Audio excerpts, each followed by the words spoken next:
Is the economy healthy or not? Let's take a look at the key indicators.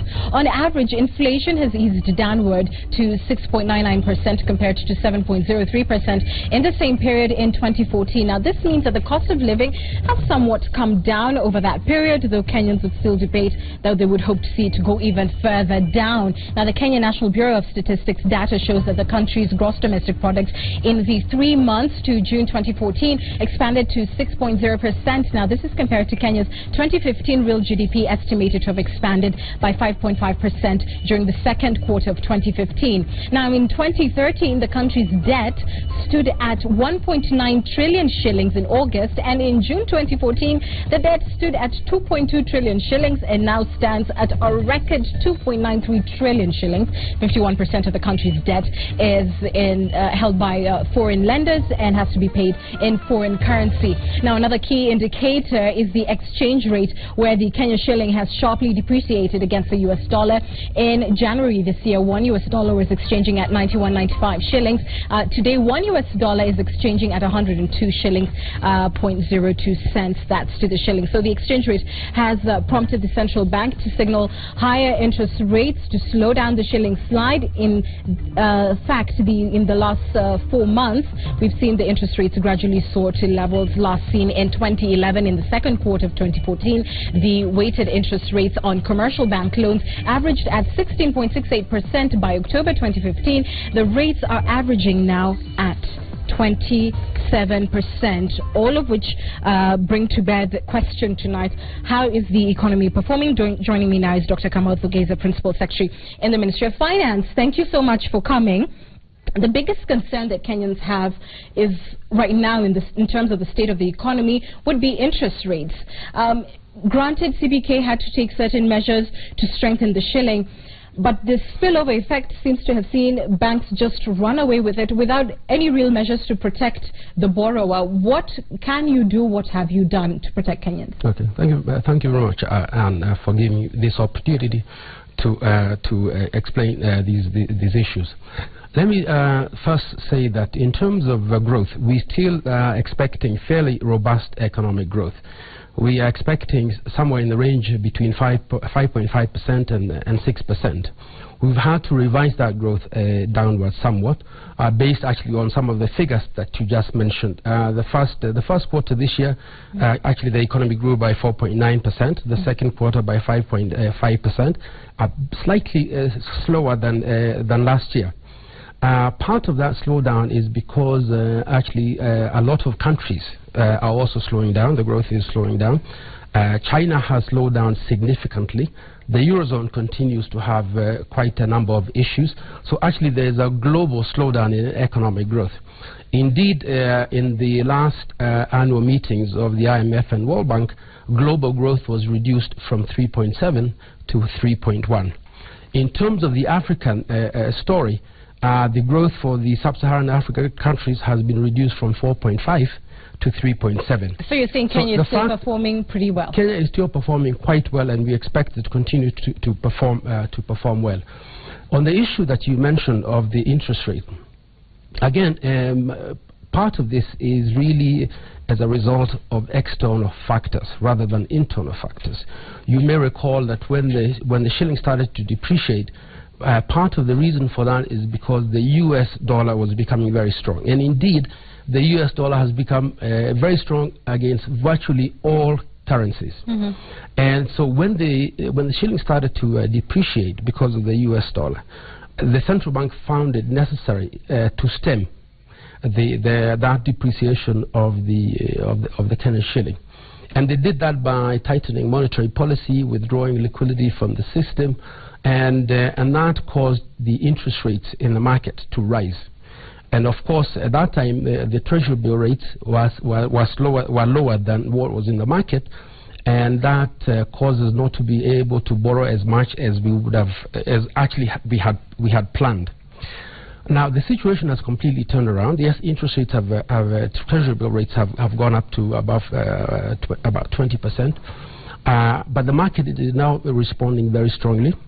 The central bank has, to a certain extent, been successful in stemming the depreciation of the shilling. And banks have been equally successful in passing it on to the borrower. I'm getting to that. So the central bank has been largely successful at least in stabilizing the shilling, and in fact, it has started to appreciate. It's now at 102. Inflation is still quite moderate. So I think going forward, the idea is that we are working very closely with the central bank as well as with KRA, and this is really to ensure that we now manage to bring down interest rates.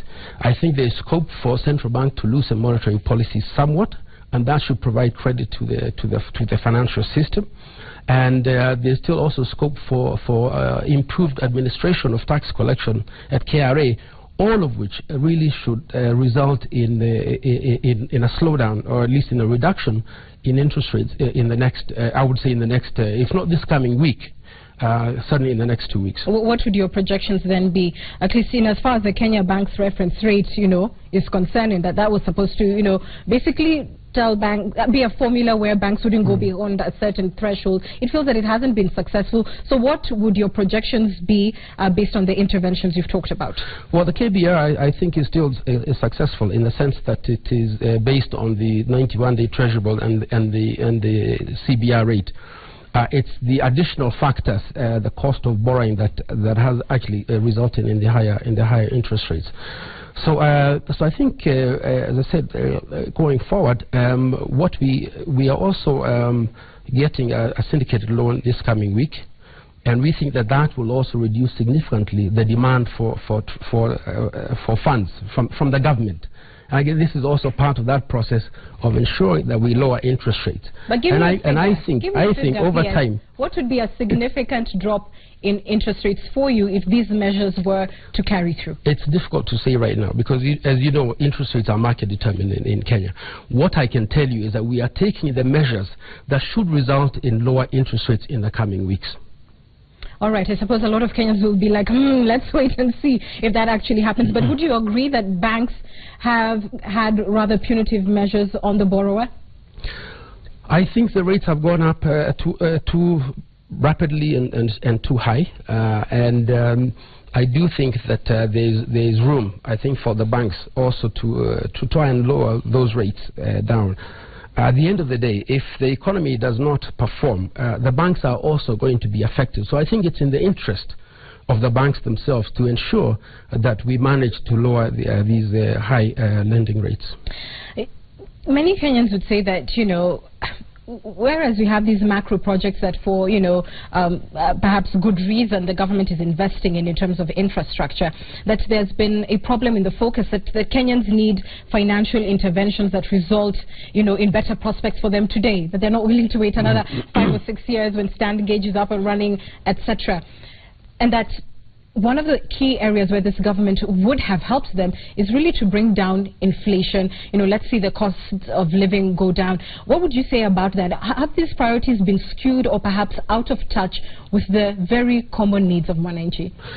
I don't think so. I think, as you just mentioned, actually the cost of inflation, inflation has actually come down compared to a year ago. So at least in that sense, prices of food and goods is not rising, it's actually slowing down. So that's a good thing. But in addition to that, and as you know, the budget has been very pro-poor. We've spent a lot of resources, even on cash transfers. We've spent a lot of money on free primary education. This affects the poor. We've spent a lot of money on infrastructure. This affects also the poor. So I think the measures that we are undertaking, they are also will not only have a longer-term impact, but actually they are also having a short-term impact on the poor. All right. The opposition has alleged that the money that was borrowed in the Eurobond stashed in foreign accounts has been used, to do some private trading. We've seen big figures appear, and in the absence of having an office like the Controller of Budget, etc., really involved in the release of those funds, then there's room for all manner of speculation. How can you guarantee Kenyans that the monies were used for the purposes for which they were taken? What I can guarantee Kenyans is that every single shilling has been accounted for. There's not a single shilling that is missing. And anybody who says that there is something missing is actually not telling the truth, or they don't know the facts. The Controller of Budget has looked at this from all different angles, and they have not qualified the accounts on the sovereign bond account. They have been able to account for every single shilling. Now, the Controller of Budget, after initially saying that they did not sign off on some of the payments that were made. Now, I'm talking about the Auditor General. I'm talking about the Auditor General. The Auditor General is the external auditor who audits all accounts of government. And it's an independent institution by the Constitution. And they have looked at this account. They have not qualified it. They've said they were able to account for every single shilling. Now, what the Controller of Budget had indicated was that she did not authorize the payment of the syndicated loan. But after that payment, the net proceeds of the sovereign bond, all of it, were deposited at the central bank in the consolidated fund. And as you know, if you followed the Controller of Budget statement yesterday, she did indicate that there hasn't been any expenditure funded from the consolidated fund that she has not authorized, including from the proceeds of the sovereign bond. So anybody who says that something has gone wrong with the sovereign bond is not actually telling the truth.